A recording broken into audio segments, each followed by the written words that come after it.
दोस्तों, इस बार का लोकसभा चुनाव कई मायने में खास हो गया और ऐतिहासिक भी, क्योंकि इस देश की जनता ने जिसने 2014 और 2019 में बीजेपी को, खासकर मोदी को इस ऐलान के साथ या फिर इस विचारधारा के साथ चुना था कि इस देश के अंदर एक खास समुदाय जिसे मुसलमान कहा करते हैं, वो पूरी तरीके से लगाम लगा कर रखेंगे उस पर। लेकिन 10 बरस बाद जब वो देश के प्रधानमंत्री ने चुनावी भाषणों में विकास की बात नहीं की, रोजगार की बात नहीं की, डूबती हुई अर्थव्यवस्था की बात नहीं की, नहीं बताया एजेंडा अगले 5 साल का, वो कभी मंगलसूत्र, कभी मटन, कभी मछली, कभी घुसपैठिए, कभी ज्यादा बच्चे पैदा करने वाले, कभी कब्रिस्तान, कभी मुसलमान करते रहे। तो इस देश की बहुसंख्यक आबादी यानी हिंदू भी समझ गए कि हमने देश के अंदर एक ऐसी सरकार को चुन लिया है जो 5 साल सिर्फ आराम करती है, विदेशी दौरे करने में व्यस्त रहते हैं प्रधानमंत्री।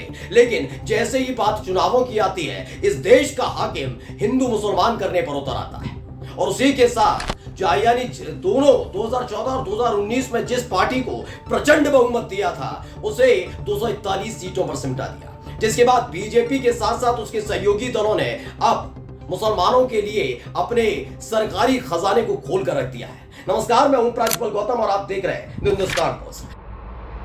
याद है आपको किस तरीके से कह रहे थे प्रधानमंत्री, पहला चरण, दूसरा चरण, कभी कहते थे ये कांग्रेस अगर सत्ता में आई तो हिंदू भाई बहनों के जमीन जायदाद, सोना चांदी सब छीन कर इन घुसपैठियों को दे दी जाएगी, ज्यादा बच्चे पैदा करने वालों को दे दी जाएगी। दूसरे में मटन मछली उछाल उछाल कर खाने वालों का जिक्र कर रहे थे।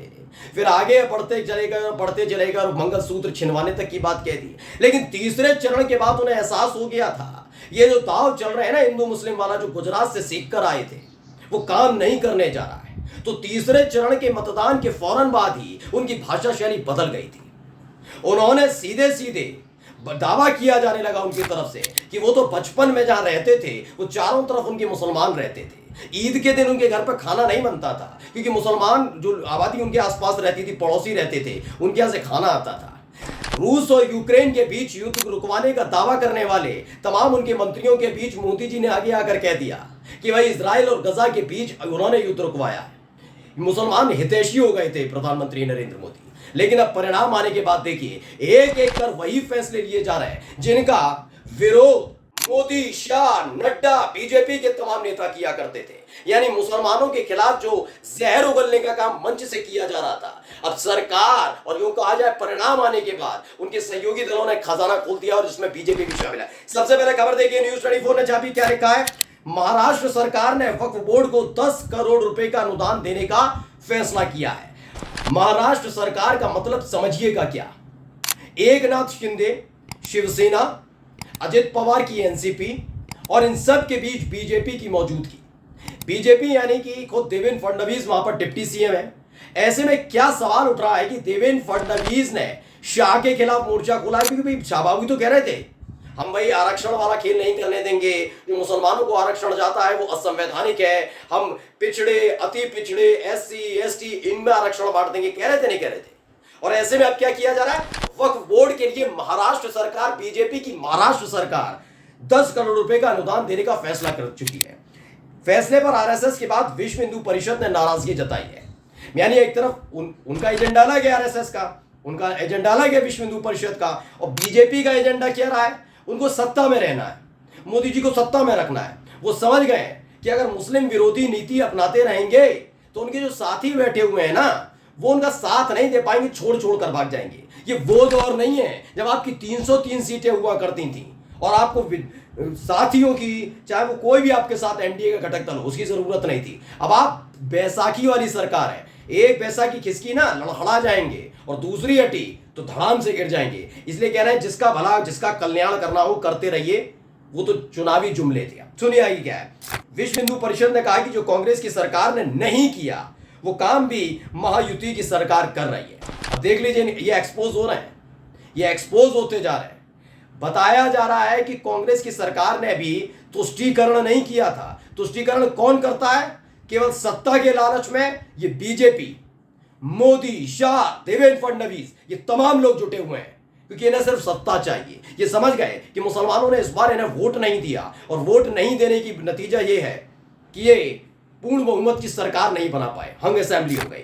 आगे क्या है, विश्व हिंदू परिषद का कहना है कि अगर वक्फ बोर्ड को 10 करोड़ देने का फैसला वापस न लिया गया तो आंदोलन होगा।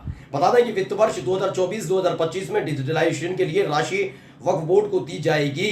कुल मिलाकर खेल हो चुका है।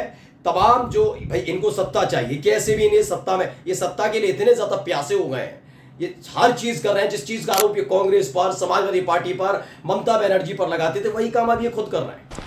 ममता बनर्जी करती है ना मुसलमानों को तुष्टिकरण, ये क्या है? जैसे ही परिणाम आया उसके फौरन बाद ही तुष्टिकरण में आप जुट गए। अब विश्व हिंदू परिषद ने कह दिया भैया देख लो, या तो साथ रहना है या अलग रहना है। ये नहीं कि एक परिणाम आने के फौरन बाद ही अपनी नीति बदल दोगे, अपनी ही बात से पलट जाओगे, ये पलटी मार लोगे। खबर इससे जुड़ी हुई एक और मैं दिखाऊंगा आपको। थोड़े दिन पहले भी मैंने और मेरे चैनल ने दिखाया था। देखिए ये खबर न्यूज फॉर नेशन ने छापी है। क्या लिखा था? ये आंध्र प्रदेश से खबर थी, बताया था ना। जैसे ही परिणाम आए तब से बीजेपी ब्लैकफुट पर कह रही है हम कुछ नहीं कर पाएंगे, वैसाखी वाली सरकार। क्या है पढ़िए। मुसलमानों पर मेहरबान एनडीए में बीजेपी बड़ी पार्टी है। मुसलमानों को पेंशन, हर बड़े शहर में ईदगाह और कब्रिस्तान, 5 लाख बिना ब्याज के लोन, इमामों की तनख्वाह 10,000। ये पूरी जानकारी दी गई है। क्या क्या है इसमें पढ़िए। लोकसभा चुनाव के प्रचार के दौरान बीजेपी नेताओं ने मुसलमानों का आरक्षण खत्म करने सहित कई ऐसे बयान दिए जिसे लेकर देश भर में हंगामा मचा। यहां तक कि कांग्रेस समेत अन्य विपक्षी दलों ने भाजपा पर धर्म के नाम पर राजनीति करने का आरोप लगाया। वहीं चुनाव परिणाम आए तो भाजपा सिर्फ 240 सीटों पर सिमट गई और ये तमाम चीजें हुई है, जिसके बाद अब घोषणा पत्र, टीडीपी का घोषणा पत्र चर्चा का विषय बना हुआ है, जिसमें क्या क्या है, क्या क्या दिया जा रहा है देख लीजिए। एनडीए की सरकार में टीडीपी के घोषणा पत्र के मुताबिक 50 बरस के ऊपर के मुसलमानों को पेंशन, हर बड़े शहर में ईदगाह और कब्रिस्तान के लिए जमीन बताया गया, 5 लाख बिना ब्याज के मुसलमानों को लोन, इमामों की तनख्वाह 10,000 रुपए, हर मस्जिद के रखरखाव के लिए 5,000 महीना अलग से और 1 लाख रुपए एक मुश्त सहायता राशि शामिल है। और ये सब बीजेपी की सरकार कर रही है। मैं बीजेपी कहूंगा ना, हटाइए ना, हट जाइए आंध्र प्रदेश से अलग, मत लीजिए चंद्रबाबू नायडू का समर्थन, हटाइए ना, 16 सांसद हटाइए, क्योंकि मोदी जी को प्रधानमंत्री बने रहना है। उनकी भाषा शैली जरूर मुसलमानों के खिलाफ रही, लेकिन इसी चुनाव में देख लिया कि 3 चरणों की वोटिंग से पहले आप मुसलमानों को कोसते हैं, और जैसे ही आप तक रिपोर्ट पहुंचती है कि आप जो कांड कर रहे हैं ना, जिस तरह की भाषा शैली का इस्तेमाल कर रहे हैं ना, मुसलमान तो मुसलमान, आपके अपने ही समुदाय के लोग इसलिए नाराज हैं कि 10 बरस तक जिस कुर्सी पर बैठाकर आपसे विकास की उम्मीद की थी, वो विकास का जिक्र आपके मुंह से नहीं हो रहा। आज भी आप मुसलमानों के नाम पर वोट मांगते हैं, इसलिए ये घट गए पूरी तरीके से। खबर ये देखिए, आज तक ने भी छापी आंध्र प्रदेश को लेकर। मैं दोनों राज्यों को इसलिए बता रहा हूं, महाराष्ट्र और आंध्र प्रदेश। अभी तो आंध्र प्रदेश की चर्चा में था ना टीडीपी वाला, अब तो महाराष्ट्र ने भी घोषणा कर दी। क्या है कि आंध्र प्रदेश में मुस्लिम आरक्षण जारी रहेगा। टीडीपी नेता बोले हाँ इसमें कोई दिक्कत नहीं, यानी कुल मिलाकर आरक्षण भी मिलेगा बीजेपी की सरकार में, उनके लिए कब्रिस्तान की जगह होगी, वक्फ बोर्ड के लिए 10 करोड़ रुपए दे दिए जा रहे हैं, ये तमाम काम किए जा रहे हैं। और सोचिए कितने लाचार कहा जाए, मजबूर कहा जाए, या यूं कहा जाए सत्ता के लालच कहा जाए, मोदी शाह दोनों शांत बैठे हैं। नमस्कार।